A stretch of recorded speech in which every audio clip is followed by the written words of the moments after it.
I'm curious, we kind of talked a little bit about some people's misperceptions of what they are, adults expecting, Right. When they come into the organization and stuff.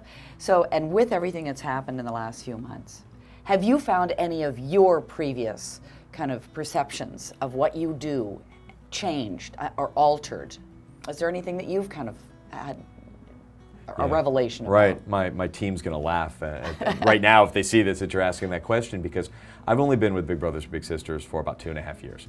And when I came in, I did what a lot of people in the public say. It's, why one-to-one? Why this lengthy process? Why, not, let's create these groups where anybody who shows up works with these kids, you throw in some activities, you play some sports.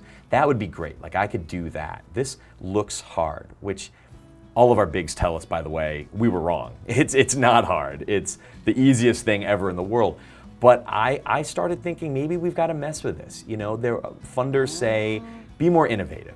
They say, can't you be more like this? Well, particularly in this day and time when you've got like technology, and so you've got all sorts of new ideas constantly coming in and changing. Right, that would be. But it works.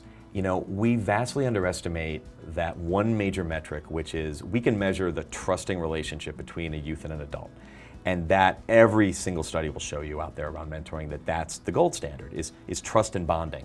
So I love your question, because where we're headed now, we don't want to be isolated. Big Brothers is not here to say, we do this one kind of mentoring, it's the only one. Yeah.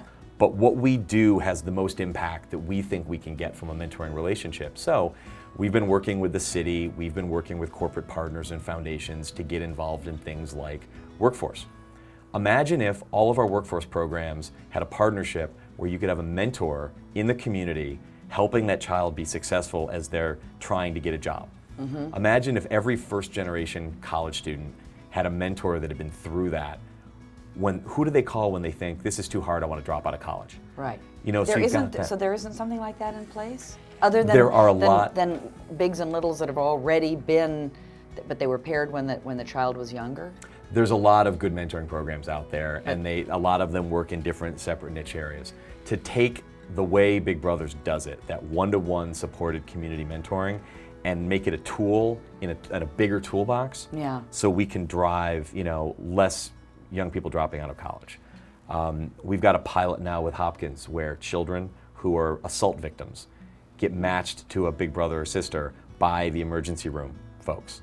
And we're testing a theory with Hopkins that we can reduce the incidence of once you're assaulted, the rates of you becoming a potential assaulter or assault victim climb exponentially. Right. What if we could change that? And what if we could start with mentoring? We're looking at literacy. What if we could work with these wonderful groups in Baltimore focused on literacy rates? What if every mentor showed up to see their third grade little with a new book and, hey, let's read this together? So we can be an essential partner to work with groups. And I think that's the emphasis. If you like sports, join a sports organization and let's hook you up to mentor a child. Right. And then go run with that girl. But help the whole club, help the whole center. But at the end of the day, give your little a ride home. So I think we can help drive volunteerism in schools. I think we can drive volunteerism for other groups, and we can take on the safety, training, and risk management, which is why a lot of folks, there really aren't many groups anymore in this country that let you spend time with a young person out in the community. I really think that's the secret. So yeah, I was tempted to mess with the formula. Now I just want to be a really, really good partner and let people know about it.